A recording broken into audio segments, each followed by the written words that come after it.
Aquí empieza Circular Universe, el podcast donde hablamos con personas que no temen reinventarse, adaptarse y liderar en tiempos de transformación. Hoy volvemos a tener un día muy especial con Jesús Hijazo. Buenas tardes, David. Buenas tardes.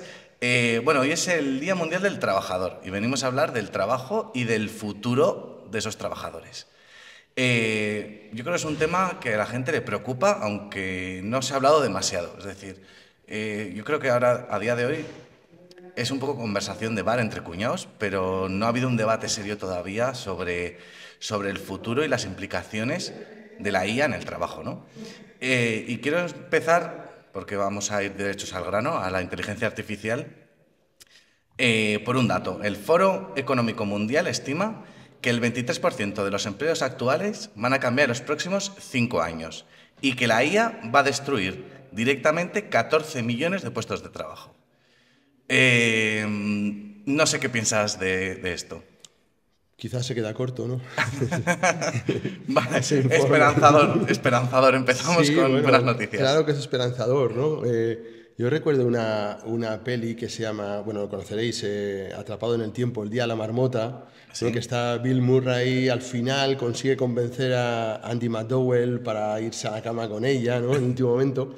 Y ya por fin el tío sale del día de la marmota y al día siguiente, cuando se despiertan, pues suena la radio y la chica apaga la radio y el tío le dice, aquí hay algo distinto. Y le dice, ¿pero eso es bueno o es malo? Y él dice, cualquier cosa distinta es buena. ¿Vale? Y esto es la esencia del asunto. Estamos, sobre todo en nuestro sector, es que si no hay algo distinto, eso es malo. Es una buena reflexión, que para que algo sea bueno, por lo menos tiene que ser distinto. Por lo menos tiene que ser distinto, ¿sabes? Entonces, el cambio es algo natural, no le veo ningún inconveniente al cambio, le veo al revés, un problema al estancamiento. Con lo cual, pues bueno, tenemos una gran herramienta, estupendo, y vamos a ver si sabemos utilizarla. Claro, porque los trabajos que se habla que están más vulnerables son cualquier tipo de trabajo repetitivo, ¿no? Cualquier tipo de trabajo con una poca cualificación. Nosotros mismamente en el equipo hemos automatizado ciertas tareas de atención al cliente, incluso de soporte, ¿no? Uno de los servicios que tenemos de puntos de venta, el soporte que se da 24 horas, 7 días a la semana fuera de horarios de oficina, lo da una IA. Sí. Realmente eso nos permite... Mi reflexión es que no es que haya destruido un puesto de trabajo y sea la persona que estuviese 24 horas al día dándose soporte, sino que podemos dedicar esos esfuerzos a algo más productivo, ¿no? Que estar a las 4 de la mañana contestando a alguien de que no sabe sacar un ticket de caja, ¿no? Así es. Ahora podemos llegar mucho más lejos porque nos hemos liberado de tiempo no cualificado, ¿vale? Y yo creo que los humanos debemos actuar como humanos. Y si los humanos no actuamos más que como máquinas, robots, esto no tiene mucho sentido ni mucho futuro, ¿no? Nuestro músculo más importante es el cerebro. El que nos ha hecho llegar donde estamos, es el cerebro. Bueno, supongo. Uno de ellos. Déjalo. ¿Crees que la inteligencia artificial va a suponer un cambio en el paradigma del trabajo como supuso la revolución industrial en su momento?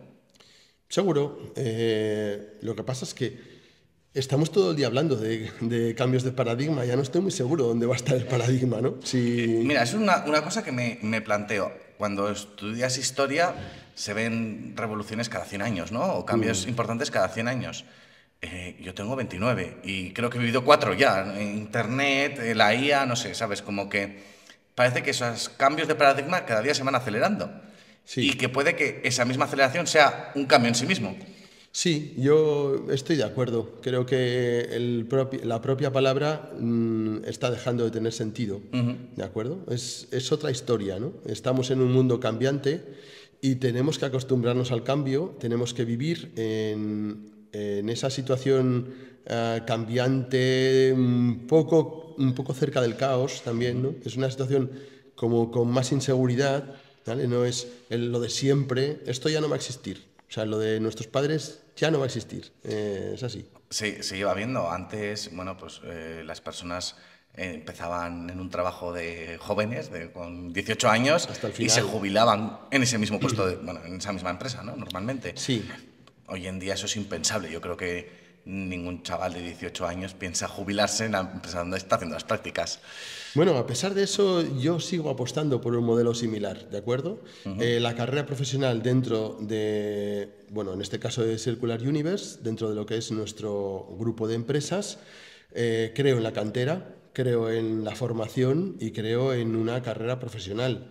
Ahora, no tiene por qué ser en el mismo puesto de trabajo, ¿vale? Claro Habrá que al una final evoluciona, ¿no? evolución a lo largo de los años y una progresión profesional donde alguien puede, bueno, pues empezar en un sitio, terminar, avanzar por otro lado. Y también creo mucho en el diálogo, en hablar sobre qué es lo que las personas quieren realmente, ¿de acuerdo? En hablarlo para, oye, enfocar la carrera profesional. No- es algo que igual no se aborda mucho, ¿no? A mí pocas veces me han preguntado, ¿qué quieres? Sí, es importante preguntar. Esto es una de mis batallas, ¿no? El preguntar, el no hacer una conjetura. De, pues la gente quiere, bueno, pregunta y saldrás de dudas. Es buena filosofía. Es Si mucho preguntas, mejor preguntar, muchísimo mejor preguntar, ¿sabes? Entonces yo creo que sí, que preguntando, pues sí que hay un gap, porque para mi desgracia, pues los años también cuentan para mí y sí. entonces me voy distanciando, ¿no? De la cantera. Ahora tengo 55 y a veces pienso, pues igual es contraproducente que yo hable con la chavalería, ¿no? E intento pues poner una sudadera para ver si doy un poco el pego, ¿no? Iba a Pero decir una cosa que aunque la mona sí, se vista de seda, mona se queda. el pelo me decanta. Pero no, por experiencia tengo que decir que sí que eres bastante empático con todas las franjas de edades, con todas las necesidades y con todo, bueno, con todas las opiniones, ¿no? Bueno, ¿Qué no te lo voy a sé. contar yo? Sí, nos llevamos unos cuantos años también. Sí. Cambiando de tema. Bueno, seguimos con el mismo tema. Volvemos a la IA. El 75% de las empresas prevén implementar inteligencia artificial en sus modelos de negocio en los próximos 5 años. Vale. ¿Cómo crees que las empresas van a empezar? Porque yo me imagino que esto sea algo progresivo. No creo que las empresas deleguen toda su contabilidad a una inteligencia artificial el primer año, ¿no? Que irá empezando por unos ciertos sectores. Yo, por ejemplo, opino que puede empezar por la atención al cliente o por ese tipo de servicios y que luego se irá introduciendo más en el núcleo, ¿no?, de las empresas. ¿Cómo crees que va a ser ese camino de la integración de la inteligencia artificial en las empresas? Bueno, primero, antes de nada, decirte que entonces esto significa que hay un 25% de empresas que va a desaparecer. Bueno, y dejando eso ya aparte, Sí, pues estoy de acuerdo, que nos si centremos en no... la 75%. Creo que el papel de un consultor en IA va a ser muy relevante. Los grandes modelos de IA, los LLMs, son grandes players que tienen su espacio, pero creo que aterrizar esa tecnología en el día a día de las empresas viene de la mano de consultores de IA. ¿Vale? Eso es un poco nuestro papel también como consultores de IA, el entender la tecnología, entender el negocio y juntarlos para que la IA resuelva esos problemas que ahora mismo son pues repetitivos, que conllevan mucho tiempo y muy poco valor. Todo eso lo tiene que resolver la IA, pero hay que aterrizarla y eso requiere consultores. Ese es nuestro papel. Vale, una vez que tenemos un poco más claro cómo se van a implementar, ¿crees que las empresas, porque hay un problema que es intrínseco de la tecnología, la velocidad? La velocidad a la que se está desarrollando la tecnología de inteligencia artificial no tiene precedentes, es decir, cada semana sale prácticamente una tecnología nueva, un modelo nuevo de lenguaje, algo que revoluciona. Por eso que esos cambios de paradigma y de revolución ahora son semanales prácticamente en este sector. ¿Crees que las empresas y las personas estamos preparados para adoptar cambios tan rápidos? Porque la formación no está adaptada. Es decir, personas que hace no tanto que hemos estado estudiando, esto vamos, nos parecía ciencia ficción hace 8 años. Ahora mismo, creo que incluso la gente que está estudiando hoy no tiene nada que ver lo que sale mañana. ¿Cómo Sí, ves esa adopción y la formación? bueno, yo creo que el cambio profundo y rápido está ocurriendo realmente en los grandes modelos LLM. Es ahí donde ocurre una gran evolución.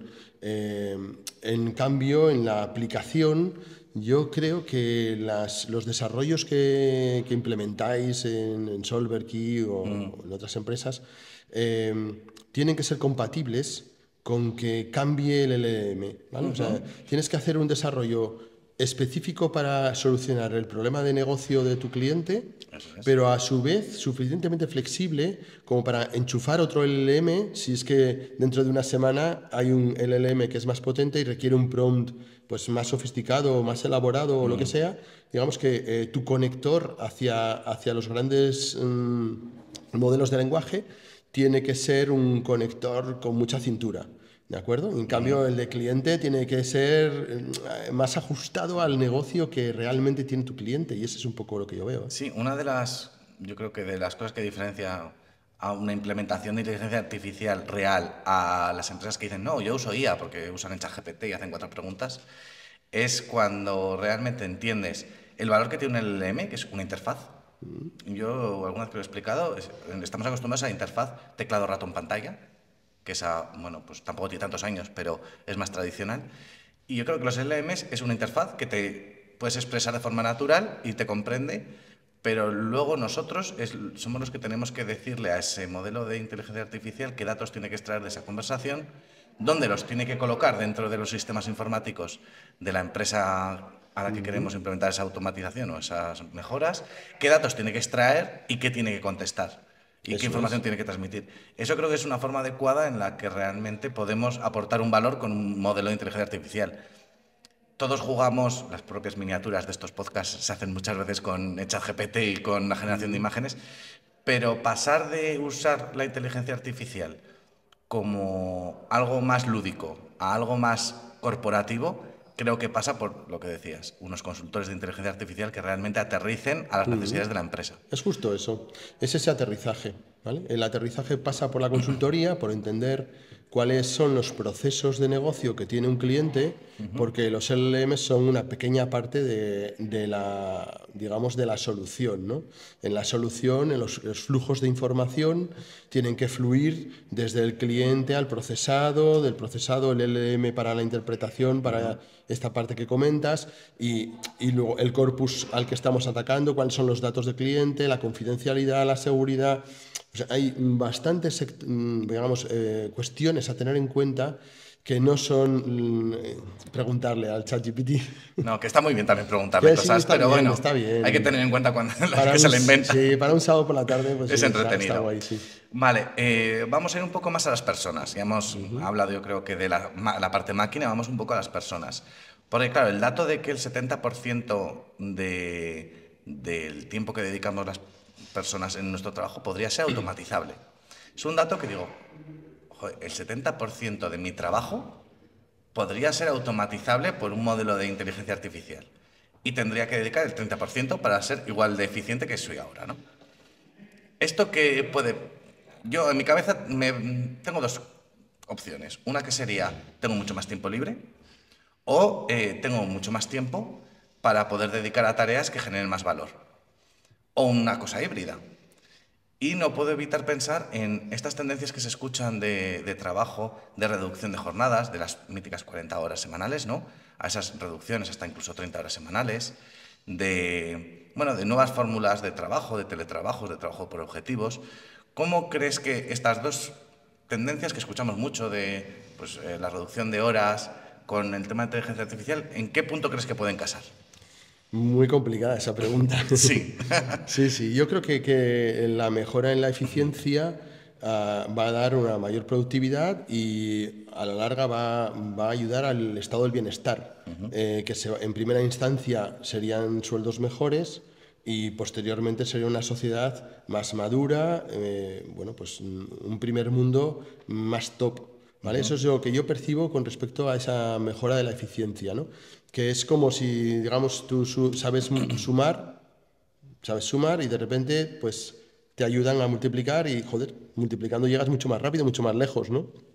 Pero no por eso dirás, pues espera, como 8 por 8 son 64, pues ya me quedo ahí, porque sumando hubiera llegado a 64, más o menos dentro de un rato, pues hago un 8 por 8, ya me quedo y ya está, ¿no? Resuelto el asunto, ¿no? Sino que, joder, pues multiplicando puedes llegar bastante más lejos y eso será mucho más eficiente también para la empresa en la que trabajas o si eres un emprendedor y eso te va a repercutir en un salario mejor, no creo que debamos tener una autocomplacencia de decir, bueno, como soy tan rápido, pues voy a hacerlo en menos tiempo y a mi ¿Crees que casa, la ¿no? sociedad, esto no te voy a en el guión, ¿crees que la sociedad actual, aquí un poco pregunta para mojarte, la gente realmente quiere ser más eficiente o quiere tirar a la ley del mínimo esfuerzo? Depende, hay de todo. Y yo creo que la sociedad es de los emprendedores, de los ganadores. Y bueno, no hay ningún problema. Puede haber dos velocidades. Puede haber gente que tiene un nivel de conformismo mayor y que quiera, bueno, pues un modelo más pausado y, bueno, tengo un nivel de eficiencia X, recibo Y y con esto ya está, se terminó la partida y punto. El que algo quiere, algo le cuesta. Esto lo hemos aprendido de nuestros padres, tú de tus abuelos. Salto generacional. Pero la cultura del esfuerzo está ahí, y es una verdad imposible de mover, ¿vale? Entonces, no sé, yo creo que hay espacio para que alguien quiera meter una velocidad más gracias a herramientas como la IA y gente que diga, bueno, pues hago mi trabajo más rápido y bueno, y ya suficiente. Y no hay problema. Vale, y esa gente que quiere reducir una marcha, ¿crees que encajaría? Porque otra cosa que se ha escuchado últimamente es el salario mínimo vital, que ha habido en Alemania algunas pruebas de ese modelo, en el que, bueno, como la sociedad es tan eficiente y como yo creo que además gracias a la inteligencia artificial podemos llegar a un punto de eficiencia tan alto que no va a ser necesario realizar una labor profesional para poder recibir un salario mínimo. ¿Cómo crees que puede afectar a la sociedad esto y cuál es tu opinión de ese salario Bueno, mínimo vital? yo creo que son, primero, lo que no sé, se conoce como renta mínima universal o algo así, ¿no? Sí, o la renta mínima, sí, algo. Universal, Sí. en España es el ingreso mínimo vital, que no es universal, sí es, bueno, extendido, pero no es universal. Bueno, el concepto más amplio, que sería la renta mínima universal, ¿vale? Ese concepto no tiene nada que ver con el trabajo, nada que ver, ¿vale? El trabajo es otra cosa distinta. La renta mínima está pensada para cubrirte, hay un principio, uno de los principios básicos de la Agenda 2030 de la ONU es no dejar a nadie atrás, ¿de acuerdo? Entonces la idea de la renta mínima vital es no dejar a nadie atrás, ¿vale? Si alguien se va a quedar atrás por circunstancias, no dejarle atrás, ¿de acuerdo? No es para disfrutar de la vida a costa de los demás, es porque no has conseguido alcanzar el objetivo 8 de los Objetivos de Desarrollo Sostenible, ¿no? Pues como no tengo un trabajo digno, Sí. pues aunque tengo el derecho y el deber, no puedo ejercer mi derecho por las circunstancias de mi sociedad y entonces, pues bueno, pues la sociedad se hace eco de este asunto y me cubre con este salario, ¿de acuerdo? Y para Pero otro que no tipo, tiene que ver con el trabajo. claro, y otro tipo de actividades que pueden ser más o menos profesionales, pero que siempre van un poco eh, a través de algún tipo de mecenazgo. Hablo más de artistas, hablo más de, bueno, de gente que igual el retorno económico no es tan directo como, pues eso, pueden ser artistas, pintores, músicos, escritores, que puedan usar esa renta universal para poder desarrollar un arte o una filosofía, no sé. Bueno, no sé, esto que dices me suena a una subvención o algo así. Bueno, Entonces, sí. de acuerdo, yo, mira, las ayudas tienen un lado perverso y es que puede llevar a la gente a acomodarse, incluidas las ayudas a empresas, quiero decir, ¿no? Pero por otra parte también es un sistema competitivo, ¿no? Donde, bueno, pues si a mí no me dan la ayuda, se la dan a otro. Entonces a lo mejor esa otra empresa va a ser más competitiva si yo no opto a la ayuda. Yo creo que la clave de todas las ayudas es la supervisión del rendimiento, de lo que se puede obtener, sobre todo en el ámbito empresarial, ¿vale? O sea, si alguien tiene una empresa, tiene una ayuda a, no sé, a un proyecto de I+D, vamos a ver que haya una fiscalización, que se supervise si ese proyecto de I+D al final da un fruto, o no lo da, ¿no? Y si no lo da, pues vale, entendemos que es un proyecto de alto riesgo y que es normal, pero bueno, al tercero que no da, pues a lo mejor... Igual no vas por buen camino, ¿no? Igual no vas por buen camino, no vas por igual hay buen que camino. verlo de otra manera, no lo sé, ¿sabes? O sea, esa supervisión creo que es necesaria porque también estamos en un país, bueno, pues tenemos la picaresca, estamos en un país mediterráneo y... No es en el primer podcast que sale el tema de la picaresca y Sí, de... bueno. Bueno, es España. Bueno, es España, podría ser peor en Italia, ¿no? Los italianos que nos estén escuchando. No sé, sí. Andiamo. Y bueno, no sé, sí que creo en no dejar a nadie atrás, pero que efectivamente sea alguien que se va a quedar atrás, no que se quiere quedar atrás. Entonces, ¿tú opinas que estas rentas mínimas vitales tendrían que ser como una ayuda para gente que por circunstancias no han podido optar a un trabajo digno? Y no tanto para lo que se habla de que si tenemos esa renta mínima vital, la gente no va a querer trabajar y va a estar todo el mundo a la Bártola todo el día. No, hay que pedir, tienen que rendir cuentas. Hay que rendir cuentas. Tienes un mínimo vital y a lo mejor es algo que te cubre temporalmente en el tiempo porque has tenido malos momentos, un fracaso empresarial o algo así y a lo mejor pues tienes una inyección de la sociedad para que tú puedas tener otra oportunidad para rehacerte. Y quizá en ese momento lo que tienes que hacer, siguiendo una buena lógica, es revertir a la sociedad lo que la sociedad te aportó en aquel momento de dificultad, ¿no? O sea que la reciprocidad es importante también. Vale, y para la gente que sí que quiere trabajar y la gente que quiere, bueno, pues generar esa innovación, volviendo a la actualidad y quitando un poco ya los futuribles, los modelos de trabajo que hay hoy en día, modelos híbridos, modelos de trabajo remoto, modelos de trabajo presencial. Bueno, aquí en Circular Universe tenemos un poco de todo, ¿no? Híbrido. Realmente, cada departamento se organiza con una política más o menos individual dentro de una política general de empresa. Y bueno, tenemos un modelo híbrido de trabajo remoto presencial. Ha habido trabajos 100% remotos, hay gente de trabajo 100% presencial. ¿Cómo crees que afectó estas políticas de trabajos el COVID? Porque yo creo que fue un impulsor muy grande de las políticas de trabajo remotas, la época COVID. Por supuesto, sí, sí. ¿Y cómo se ha quedado? Es decir, en su momento el COVID forzó al trabajo remoto y al teletrabajo. Luego pensábamos que se iba a sentar el modelo de 100% teletrabajo en todas las empresas y hemos llegado como a un equilibrio, ¿no? De un trabajo híbrido, de esa mezcla. ¿Cómo crees que ha sido esa transición desde la fuerza bruta de empezar el COVID al momento actual? Bueno, es que el COVID era muy bruto también. Fue Entonces, intenso, sí. A grandes males, grandes remedios, ¿no?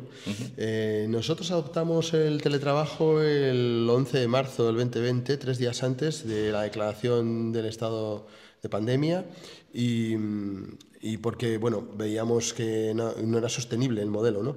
Que había que irse a casa ya.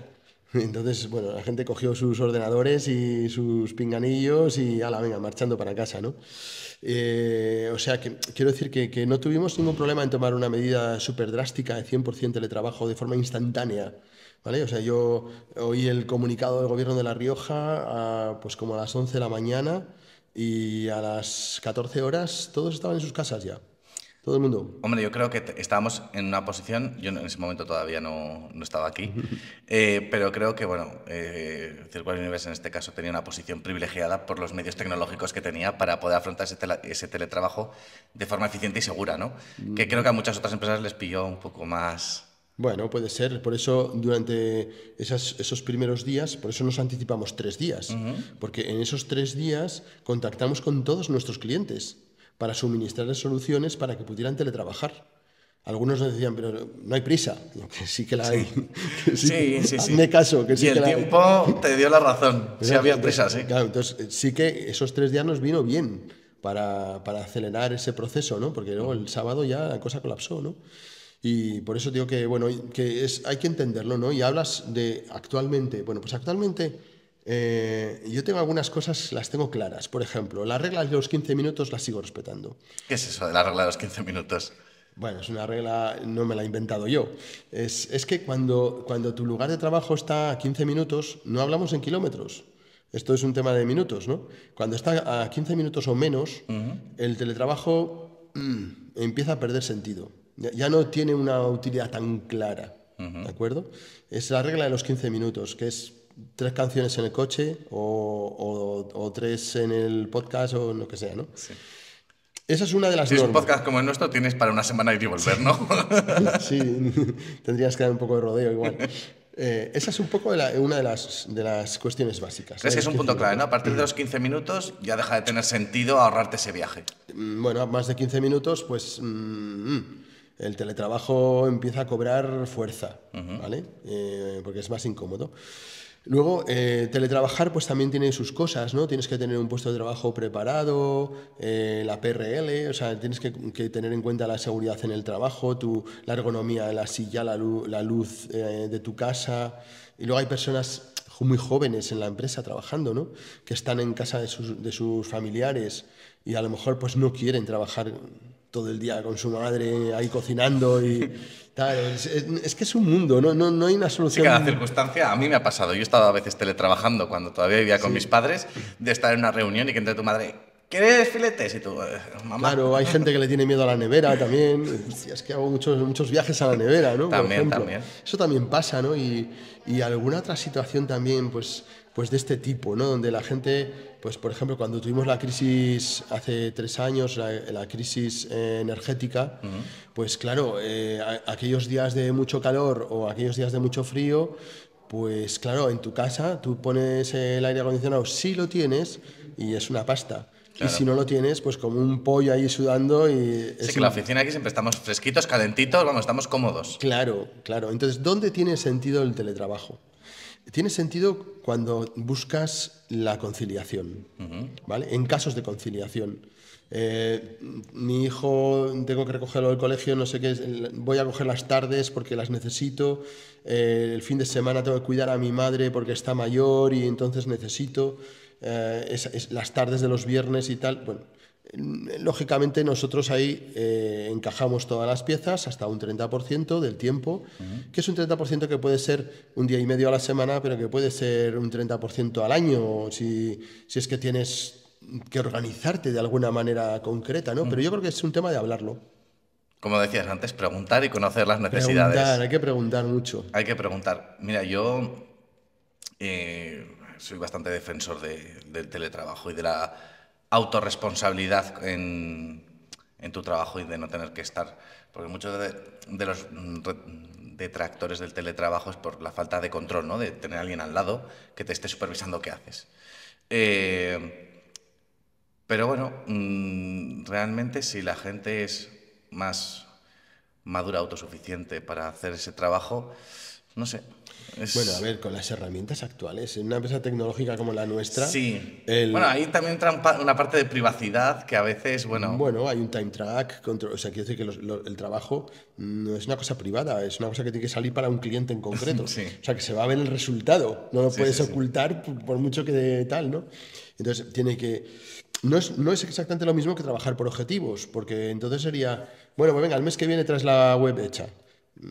Bueno, y si la has hecho en menos tiempo, pues podrías haber empezado otra web y haber avanzado otro trabajo. Y eso, dirías tú, pues eso es muy bueno para la empresa, pero no tan bueno para el trabajador. Pero bueno, si a la tercera vez que eso ocurre, pues a lo mejor es la empresa la que decide activar un plus para ese trabajador que es extremadamente eficiente, ¿no? Claro. Entonces, quiero decir que hay muchas herramientas de control para que alguien en teletrabajo pueda desarrollar su trabajo totalmente supervisado. Pero creo que el problema no es la falta de control. El tema es que a alguien en teletrabajo le va a resultar más difícil interactuar con sus compañeros en las cortas distancias. Ese es un punto que quería llegar yo. Yo me acuerdo cuando las primeras veces que hablamos tú y ahora yo digo que soy defensor del teletrabajo, que si cada uno es responsable se puede teletrabajar, pero una de las primeras veces que hablamos fue porque yo estaba cansado de trabajar solo. No sé si te recuerdas esas conversaciones de que yo trabajaba yo solo en mi casa, sin compañeros, sin gente con quien comentar, con quien preguntar, de quien aprender, de quien no sé, contrastar, ¿no? Un poco opiniones. Es muy duro eso. Y una de las cosas que hablamos es que quería estar con gente, quería tener Sí, compañeros, es, quería discutir, ¿no? es Quería, la, no sé, reírme, discutir, tener, es ¿no? Ese la contacto. soledad del teleworker. Sí, sí, sí, sí. Sí, sí. Es que aunque puedas hacer una telecerveza, no es lo mismo. No, No es lo mismo. Yo tengo un caso en el barrio que, bueno, que suelo ir, que el hermano de un amigo baja a tomar café, él está en teletrabajo, y baja a tomar café para charlar un poco con alguien. con alguien, ¿sabes? O sea, es que somos animales sociales y lo queremos en 3D, en 2D le falta un punto. Todavía, bueno, ya, y, ¿no? Sí, pero no es lo Todavía no mismo. llega, ¿no? No, ¿Has no, probado no. algún, ya no tiene nada que ver con el guión, ¿has probado algunos visores de estos de realidad virtual que te permiten Claro, tener interacciones claro. tipo 3D? Sí, pero el hecho de saber que es artificial Le quita un poco le el quita encanto, ¿no? un poco, ¿no? O sea, a mí me gusta. Yo recuerdo que alguna vez le he preguntado a gente de personas, oye, ¿hay algún problema porque yo le toque el hombro a mis compañeros? No, porque soy muy de tocar el hombro, ¿no? O el brazo, tal. Soy muy tocón para eso, ¿no? Bueno, pues es verdad. Y pregunto porque digo, Sí. a ver si voy a estar pasándome alguna línea que no debo, ¿no? Pero no, tranquilo, joder, si todos entendemos cómo eres, ¿no? Entonces, yo no podría hacer eso con un teleworker. Nadie es como, te ¿Cómo le haría atravesarías. así? O me hago a mí así para que se lo haga él. Qué triste en casa tú.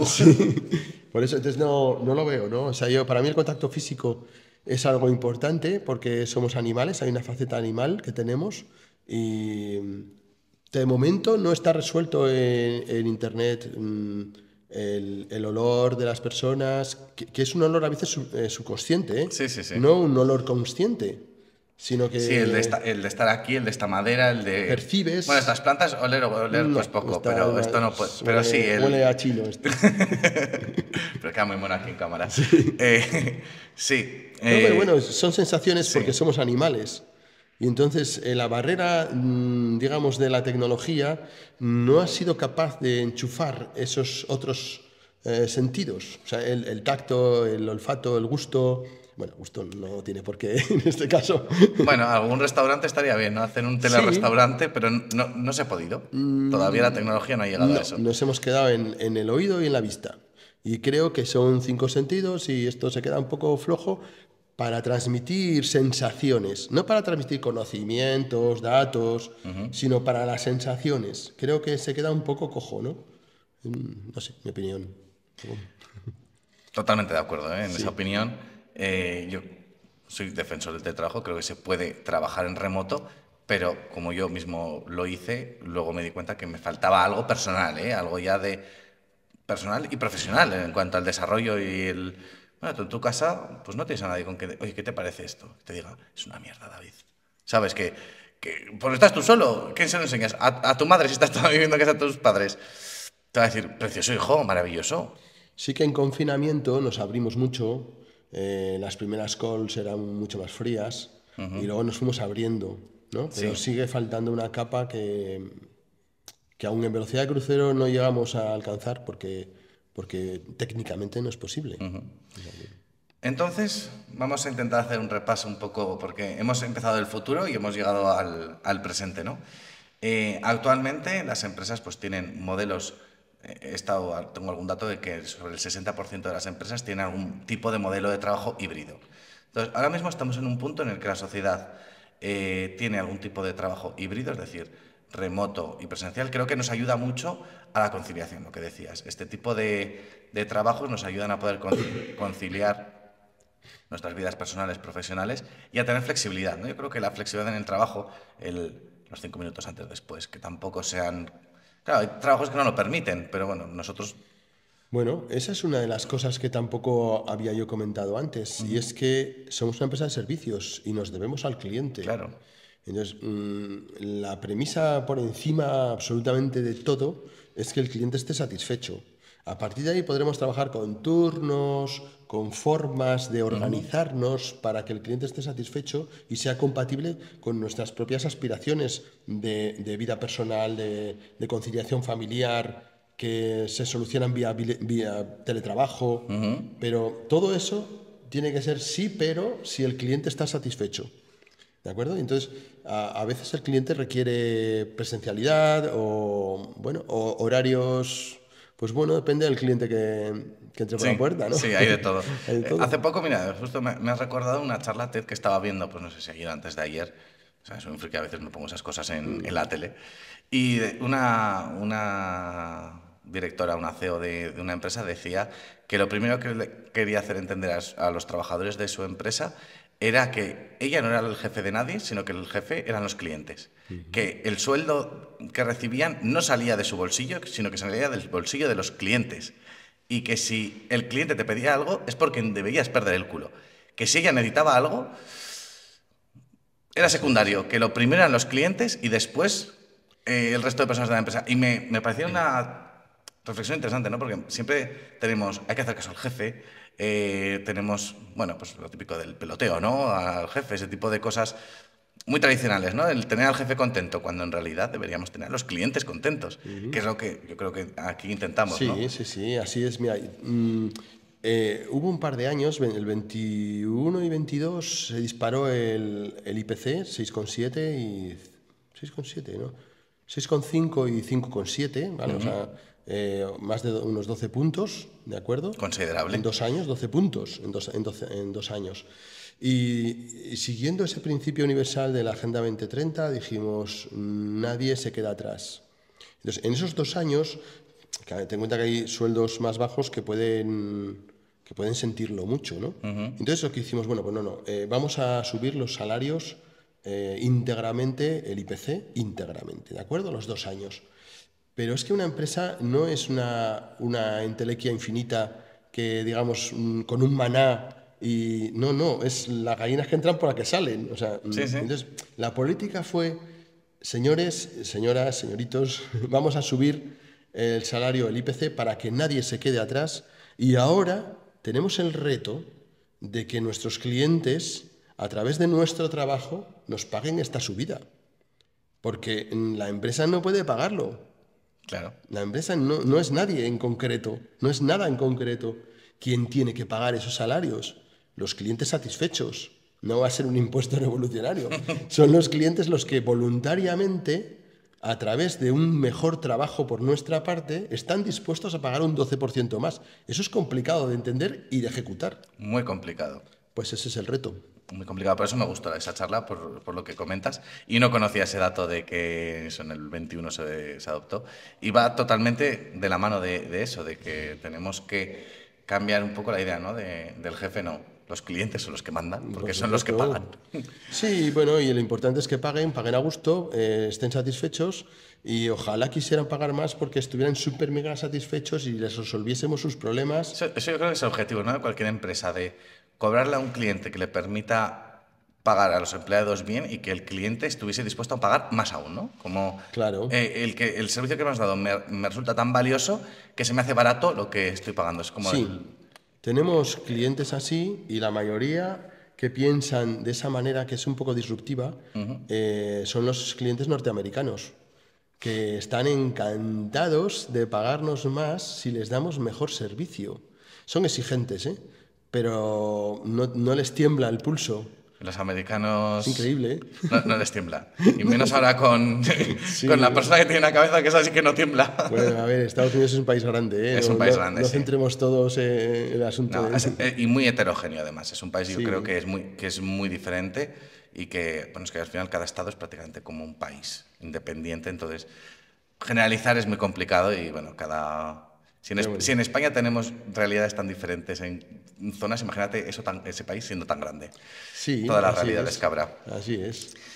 Retomando, tenemos hoy en día modelos de teletrabajo híbridos.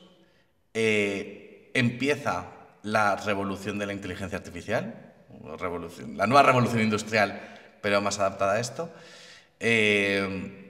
Va a suponer una mejora en la calidad de vida, ¿no? En el tipo de trabajo que van a hacer las personas, porque al final las tareas más repetitivas las vamos a poder intentar automatizar en un primer momento y puede suponer la posibilidad de tener una reducción de jornada y un aumento en la productividad. Es decir, que bueno, ya es un poco opinión mía, ¿no? Que la inteligencia artificial nos va a permitir producir más, de mejor calidad y aún así permitirnos tener más tiempo libre.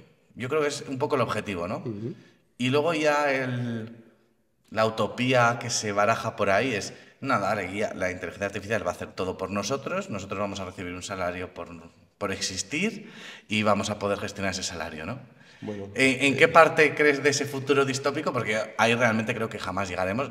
Me recuerda un poco a la peli de Wall-E, ¿no? Todos ahí gordos sentados en una sillita consumiendo cosas, pero sin interactuar nada. Creo bueno, que la humanidad no tirará por ahí.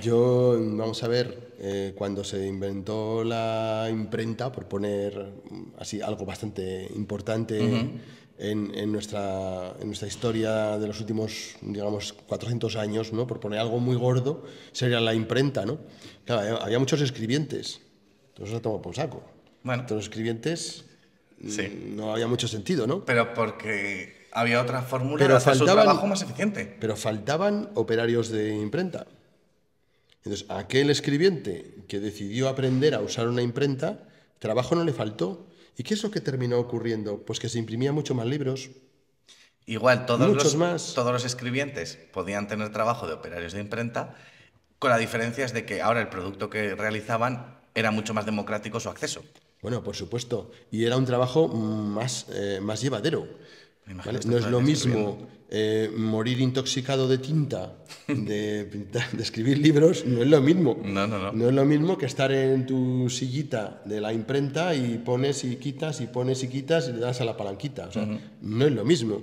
Hoy le das a un botón. ¿Vale? No ¿Crees es que lo mismo. entonces que la IA puede democratizar? Yo esto sí que lo pienso, ¿eh? Que la IA puede democratizar ciertos servicios y ciertos productos que antes igual eran más inaccesibles, sobre todo a empresas pequeñas, porque bueno, todos sabemos que inteligencia artificial, grandes plataformas de redes sociales, Amazon lleva utilizando para predecir nuestros gustos, compras, Comportamiento. nuestro comportamiento, que puede hacer que el acceso a estas tecnologías sea más democrático incluso para empresas pequeñas. Yo espero que sí, por el módico precio de una fee, pero bueno, pero yo creo que sí, que Claro. Has abierto un melón. Ya el guión me lo... Bueno, ya. Podía cerrar el portátil, pero queda bonito aquí en cámara. vale, Que la inteligencia artificial, el FI, la que dices. sí. Ahora mismo, cuando hacemos una consulta a ChatGPT, realmente el programita, la aplicación del móvil, no hace nada. Consulta unos servidores de la empresa, pues si es ChatGPT de OpenAI, si usamos Gemini de Google, bueno, pues depende del modelo que usemos. En local ejecutamos muy poco. Yo porque soy un poco friki, igual tú porque también. Tenemos algún modelo de inteligencia artificial en local, muchísimo más pequeño y menos capaz que los modelos que estamos acostumbrados a utilizar. ¿Qué opinas de depender de una empresa, de un servidor, datos, de no tener el control local de esa IA? Hay soluciones, pero es un melón, ¿eh? Estamos abriendo aquí un poco un melón. Bueno, no sé, antes de ayer dependíamos de la energía eléctrica a nivel nacional y Sí, que se fue un poco a la hace mierda. 3 días no pensábamos que eso fuera un problema, ¿no? Pues no lo sé, yo creo que es poco eficiente montártelo por tu cuenta, en general, en cualquier iniciativa tecnológica. Es poco eficiente. Hay unos grandes players que han diseñado unas soluciones que se han gastado un montón de dinero y si quieres usarlo gratis, pues ya sabes que le pagas con tu cuerpo. O sea Si que, algo es gratis, el producto eres tú. básicamente, con lo cual yo prefiero pagar con dinero que pagar conmigo mismo. Es mi opinión, pero Sí, bueno, ya es, sabes que a lo gratis a la gente le gusta mucho la ya, palabra pero ya gratis hemos quedado que no es gratis, ¿no? por la inconsciencia muchas veces del uso, ¿no? A mí, bueno, gente me dice, ay, es que la gente que tapa la cámara del móvil o que tapa los micrófonos o cosas de estas que dices, pues, si luego estás todo el día en Instagram dándole datos de cuáles son tus gustos y ya lo sabe todo de ti, ¿no? Sí, un poco le falta por saber. Sí, Bueno, no lo sé, es pragmatismo en mi caso. Hay una prestación de servicios. yo sé que eres muy partidario de la tecnología open source, de el código abierto, del software libre. De hecho, hoy he comido con una persona que fue de las primeras fundadoras de AULIR, la Así, Asociación de GNU Linux de La Rioja, que yo fui socio también. así. Sí, Sí. Antes de estar en un ecosistema tan cerrado, estaban en más abierto. Bueno, sí, es verdad, qué salto, Dios mío. Sí, bueno, realmente a nivel tecnológico es más parecido que Windows, ¿no? Mac y Linux tienen la misma base que Windows no. Bueno, la IA tenemos un poco ese mismo paradigma, ¿no? Tenemos OpenAI con ChatGPT, tenemos Google con Gemini, tenemos Anthropic con Claude, que sean los tres principales players, que son privados. OpenAI nació como una iniciativa open source, Open, pero ahora de Open tiene más bien el nombre y para de contar. Y luego tenemos otros como Llama, de Meta, curiosamente Meta, que lo ha hecho de código abierto. Claro, Meta, su fuente de ingresos son nuestros datos también, por eso entonces ahí también está un poco el tema. ¿Cómo crees que va a evolucionar en un plazo medio corto los modelos privados y públicos? Porque claro, tú a OpenAI le puedes pagar para que tus datos sean privados. Si usas un modelo DeepSeek de código abierto, no sabes realmente tus datos dónde van a parar, ¿no? ¿Cómo crees que puede evolucionar este tema? Otra cosa es que te lo montes on-premise y entonces Claro. está aislado del exterior, ¿de acuerdo? El DeepSeek te lo puedes poner on-premise. Sí, pero el DeepSeek completo creo que necesitabas, pues no sé, Bueno. varios cientos de gigas de RAM, gráficas que valen decenas de miles de euros. Claro, es que si quieres jugar en la liga, en la primera liga, pues te costará un dinero. No es barato, no es barato. No, pero bueno, vamos a ver. Hoy, ¿quién tiene el correo electrónico en su servidor dentro de su propia instalación? Yo creo que ya casi nadie. Casi nadie. No es eficiente lo que has dicho. No es eficiente. Porque acuérdate, aquellos buzones que se atascaban y no sé qué, esos líos, el correo que no salía porque tenía muchos megas, se atascaba, y luego no le entraba y no sé, y tenía que llamar al técnico. Bueno, eso es una historia, lo hemos vivido todos durante muchos años. Sí, y hasta hace bien poco, quiero decir que esos... Entonces, ¿qué hicieron las empresas? Oye, pues venga, esto a la nube y ya que otro experto lo gestione. Y hoy Office 365 es casi un estándar en el ámbito corporativo. Yo no conozco casi ninguna empresa que no use otra solución que no sea Office 365 para el correo electrónico. Sí, bueno, Google Workspaces también pues es una... es la otra, ¿no? Igual algunas muy tecnológicas pueden usar Google Workspace, pero realmente te digo que las que... a nivel corporativo... Corporativo, las de libro, no sé, por ejemplo, la banca. Pues no conozco ningún caso con Google. Ninguno. ¿De acuerdo? Entonces, podrían hacer esa misma reflexión. Decir, ay, Dios mío, mis correos, ¿quién los está leyendo, no? O sea, si ya estás pagando por la cuenta, pues ahí, léete el clausulado y verás que tus datos tienes que decidir si los quieres en Europa o en Estados Unidos en función de tu política de seguridad y a partir de ahí son end-to-end, están securizados extremo a extremo. Claro, se habla mucho que los grandes modelos de IA se basan en nuestra propia información y que Google, por ejemplo, tiene Gemini gracias a leer todos nuestros correos de Gmail, gracias a todas nuestras fotos de Google Fotos, ¿no? A tener toda nuestra información. Que Meta tiene su modelo gracias a todo, pues, pero es WhatsApp. Que en el contrato que tú firmas, en el disclaimer que tú firmas de Gmail, claro, ya lo pone eso, pero no en el de Workspace de Google. Si tú pagas por la cuenta, no estás sometido a esa política de escudriñado de tu información. Esa es la cuestión. Entonces, votas que la tendencia va a ser modelos privados y que las empresas tenderán a un modelo de pago premium para proteger su privacidad en modelos privados. Claro, porque el Llama 3 podrá estar muy bien, pero se desactualiza rápidamente. Aparte que tienes que mantenerlo. Entonces, es un alto coste. Es un alto coste. Entonces, no sé si llega a merecer la pena. Ya sabes que hemos hecho algún proyecto piloto, hemos hecho algunas integraciones y que siempre hemos llegado a la conclusión de que pagar por la API suele ser bastante más económico, incluso en modelos de uso bastante intensivo, que para llegar al equilibrio de coste-beneficio tienes que hacer miles de millones de peticiones para que nos salga cuenta. Supongo que el director de producto de OpenAI habrá pensado, a ver, ¿cuál es la cuota adecuada para captar el número máximo de usuarios? Correcto. Que le salga a cuenta. Y que además cada día salen modelos que antes decías que podamos actualizar, ¿no?, el modelo porque sale uno más potente, pero es que no es que salga uno más potente, es que muchas veces sale uno más potente y más barato. Claro. Pero el mercado se regula. Y si no te puedes poner ese modelo más barato, estás pagando la primada, ¿no? Las plataformas de streaming también han regulado sus precios. ¿de acuerdo? Sí. Y salen pequeños hubs que te pueden agregar y al final el modelo se va a converger. Es normal que converja. Son mercados poco maduros que necesitan algunos años para converger. Y ese es el caso de la inteligencia artificial generativa, que esos grandes modelos pues empezarán con unas cuotas y terminarán, pues bueno, seguramente, pues no sé, por el caso de Claude, si tú quieres un asistente para desarrollo de software, ¿vas a andar preocupándote de la cuota? O No. igual mejor pagas la cuota, aseguras la privacidad de los datos de tus clientes y a tirar código, ¿no? Y ya está, y otra cosa. ¿Cómo crees que...? Porque ahora mismo, bueno, has dicho que el modelo más extendido de correo era el Office 365, ¿no?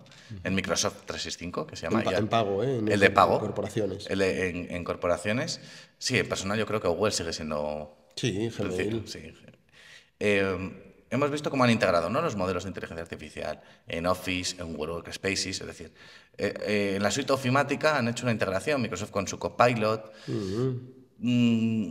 Bueno, yo lo he intentado usar y tampoco le he visto, bueno, o sea, ese valor añadido tan grande en cómo está integrado, ¿no? Lo afinarán. Lo afinarán. Luego, pues porque ChatGPT, por ejemplo, va mucho más avanzado. Pues tienes el Deep Research, la buscas en Google, es decir, como que avanza mucho más rápido lo que no está integrado en el sistema. Y luego una de las cosas que veo que falta es conocer toda tu información. Cuando tiene el contexto de tu equipo, con toda tu información, sí es útil, pero ahora, a día de hoy, es como que cada conversación tienes que explicarle, hola, soy David. Claro. Tiene información muy básica. Claro, vamos un poco a lo mismo, el que esas empresas tengan toda nuestra información para poder tener ese contexto, esa ventana de contexto buena en la que nos aporte valor, es complicado. Bueno, el contexto es esencial. En el caso de Microsoft, te lleva a su ecosistema. Y con su ecosistema, pues es donde tiene toda esa información que tú dices, ¿no? Al final estás usando las herramientas de Microsoft, el sistema operativo es de Microsoft, el Word, la Excel, el Outlook y el Teams, y prácticamente usas un 80-85% del tiempo en ofimática o así, no en vosotros que sois creativos, ¿no? Pero en muchos puestos de trabajo estándares y realmente ahí Microsoft tiene las de ganar. ¿Qué quieres que te diga? Sí, la verdad que Office ha sido algo imbatible, ¿no?, en la historia de la ofimática. Bueno, se lo han trabajado, también. Sí, han sido siempre muy corporativos. Y lo han hecho muy mal. Yo tengo mis reservas, ya lo sabes. A ver, porque yo considero que han hecho desarrollos malísimos, pero una estrategia razonable. Sí, a nivel de negocio lo han hecho muy bien. Sí. A nivel de tecnología, bueno. Pues sí, la verdad es que... Bueno, ya está. Déjalo estar. Ya está. Vale, entonces, ya por resumir el futurible más utópico de ese mundo de Wall-E que nadie hace nada, sino que la IA lo hace todo, por lo que has comentado, tú estás totalmente en desacuerdo, ¿no?, de ese futurible. ¿Tú crees que la imprenta funciona sola? No. Alguien tiene que estar al frente de la imprenta. La IA solo es una especie de máquina de escribir súper lista, pero es una máquina de escribir, no nos olvidemos. Alguien tiene que guiarle, ¿no? Darle algo, unas pautas y supervisar lo que va el resultado.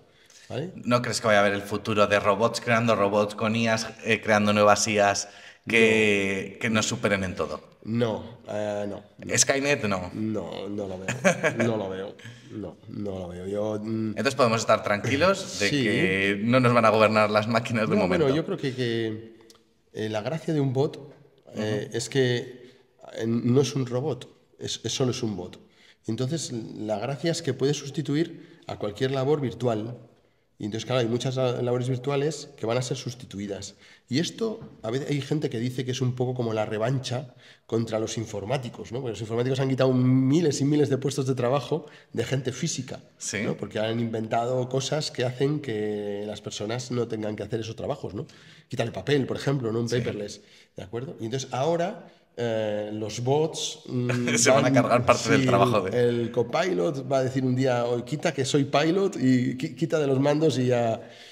Pero yo creo que sí, que la supervisión surgirán esos puestos de analista de IA, que es alguien que va a supervisar va a hacer bien el entrenamiento, los prompts, la alimentación de información, el contexto, la supervisión posterior. Hay mucho trabajo para que la máquina de escribir lista dé un resultado no solo que se pueda leer bien, sino que además tenga sentido. Bueno, pues con esa reflexión de que no nos tenemos que asustar por Skynet, vamos a cerrar en el podcast especial del Día del Trabajador. Efectivamente. Hemos hablado un poco, pues eso, del futuro del trabajo, del presente, incluso del pasado, de la máquina de escribir, de la revolución industrial. Y hasta aquí llega el podcast de Circular Universe. Hasta la próxima.